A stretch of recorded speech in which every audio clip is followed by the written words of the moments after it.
अक्सर क्या होता है ना कि लोग नॉनवेज फूड को वेजिटेरियन फूड से ज़्यादा वैल्यू देते हैं। पता नहीं क्यों। आज की डेट में तो मैं प्योर वेजिटेरियन हो चुकी हूँ, लेकिन अपनी लाइफ में मैंने नॉनवेज खाया हुआ है और मेरा ये मानना है कि नॉनवेज फूड का पूरा टेस्ट सिर्फ और सिर्फ मसालों से होता है। तो आज मैंने बहुत सारे अच्छे अच्छे मसाले बड़े प्यार से यूज़ करके ये वेज बिरयानी बनाई है और मेरा आपसे अनुरोध है कि आप ये वीडियो पूरा देखिए और रेसिपी को अच्छी तरह फॉलो करते हुए एक बार ये वेज बिरयानी बना कर देखिए। आंखें बंद करके खाइए और फिर मुझे बिल्कुल एक ईमानदार सा कमेंट लिख करके भेजिए कि क्या आपको वेज बिरयानी और नॉन वेज बिरयानी में कोई फ़र्क लगा। तो चलिए शुरू करते हैं और बिरयानी की सब्जियों के लिए एक मसाला तैयार कर लेते हैं। सबसे पहले आप आधा से पौना कप फ्रेश दही लीजिए। ध्यान रखिएगा कि दही खट्टा ना हो और उसमें पानी ना हो।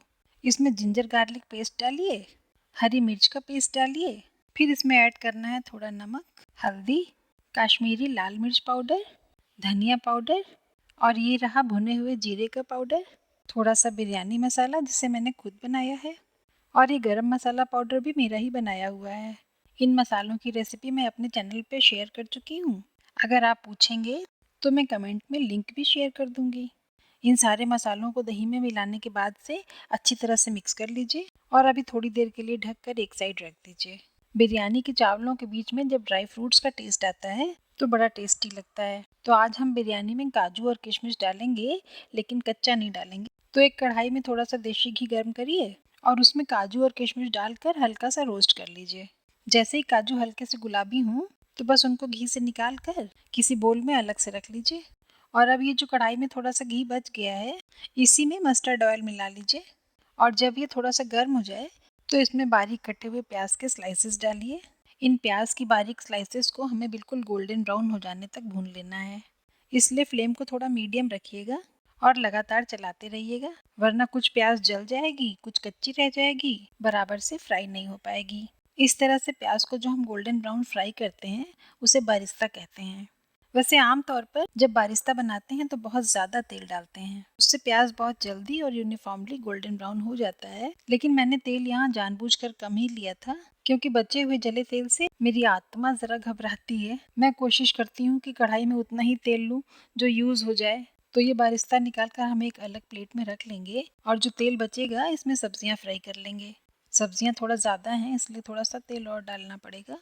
और तेल जब गर्म हो जाए तो इसमें थोड़े खड़े मसाले जैसे तेज पत्ता, दालचीनी, स्टार एनीस जिसको फूल चक्री भी कहते हैं, लौंग, छोटी इलायची या हरी इलायची भी कहते हैं, जीरा और ये मसाले जब चटक जाएं तो फिर सब्जियों में सबसे पहले गोभी डालेंगे। गोभी आप जब भी यूज़ करें काटने के बाद इसको नमक मिले हुए उबलते पानी में 5-7 मिनट के लिए ज़रूर डिप करके छोड़ दिया करिए, क्योंकि गोभी में महीन महीन कीड़े और उनके अंडे होने की पूरी पूरी संभावना रहती है, जो कभी कभी आंख से दिखाई भी नहीं देते हैं। ये नमक मिलाकर उबाला हुआ पानी बहुत अच्छा जर्मिसाइड होता है। यहाँ तक कि बच्चों को कभी चोट वोट लग जाए या फोड़े फुंसी हो जाए तो आप बेझिझक डिटॉल के बदले सेलाइन वाटर का यूज कर सकते हैं। ये डॉक्टरों द्वारा प्रमाणित बात है, मैं ऐसे ही नहीं कह रही हूँ। तो गोभी जब थोड़ी थोड़ी ब्राउन होने लगे तो आप इसके ऊपर से शिमला मिर्च की स्लाइसेस डाल दीजिए।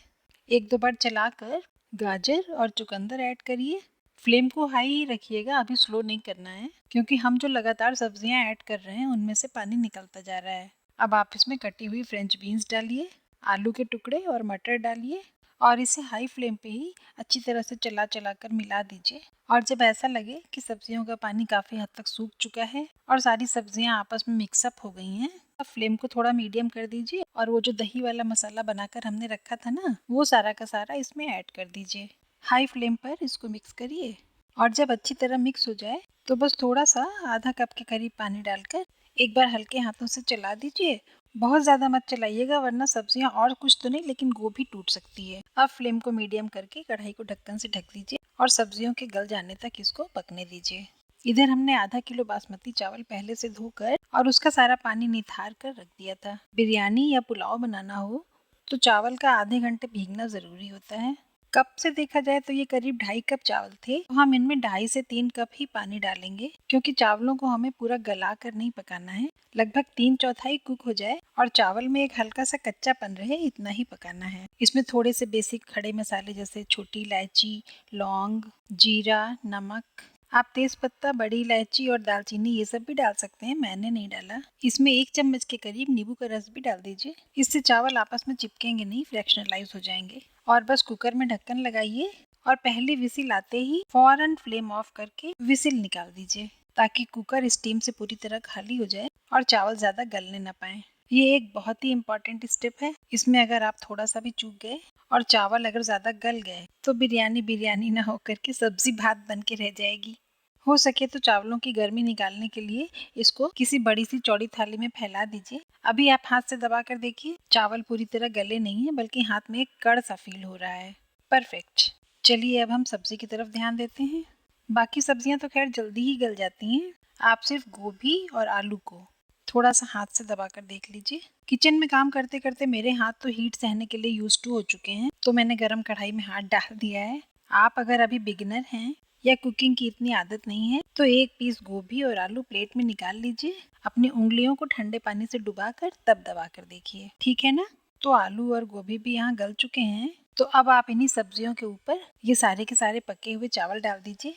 इसके ऊपर कटा हुआ हरा धनिया डालिए और वो जो स्टार्टिंग में ड्राई फ्रूट फ्राई करके रखे थे उन्हें भी इसके ऊपर फैला दीजिए। इसके ऊपर से थोड़ा सा इलायची पाउडर छिड़क दीजिए और वो जो प्याज का बारिस्ता तैयार किया था वो भी इवेनली पूरे चावलों के ऊपर से फैला दीजिए। अब बिरयानी को अट्रैक्टिव बनाने के लिए या तो आप इसमें 1-2 जगह पर 2-4 बूंद येलो या ऑरेंज फूड कलर टपका दीजिए, लेकिन मैंने आधे कप गर्म दूध में केसर घोल कर रखा है, उसको मैंने चावलों के ऊपर अच्छी तरह से स्प्रेड कर दिया।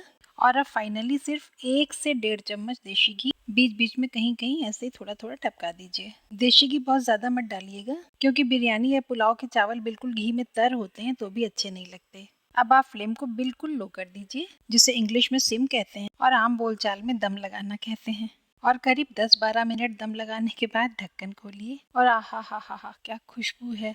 मैं आप तक पहुंचा नहीं सकती, सिर्फ बता सकती हूँ। आज मैंने अपनी पूरी इस रेसिपी के दौरान आपसे ये नहीं पूछा कि आपने मेरा चैनल सब्सक्राइब किया है या नहीं। नहीं किया है तो आप कर लीजिए, क्या ही बुरा है। और हाँ, नोटिफिकेशन भी ऑन कर लीजिएगा, ताकि हर आम और खास रेसिपीज के साथ मेरी जो टिप्स एंड ट्रिक्स होती हैं वो आप तक पहुंचती रहें। जैसे कि आप ये देखिए, पूरी कढ़ाई भर के बिरयानी बनी हुई है। चावलों को अच्छी तरह मिक्स कर रही हूँ, लेकिन एक भी दाना चावल नीचे नहीं गिरेगा। उसकी ट्रिक ये है कि जैसे मैं कर रही हूँ, आप इस स्पैचुला को साइड से लगाकर हल्के हाथों से बीच तक लाइए और बस वहीं पर रोल कर दीजिए। ऐसे कढ़ाई को घुमाते जाइए और साइड से स्पैचुला लगाकर बीच तक ला लाकर रोल करते जाइए।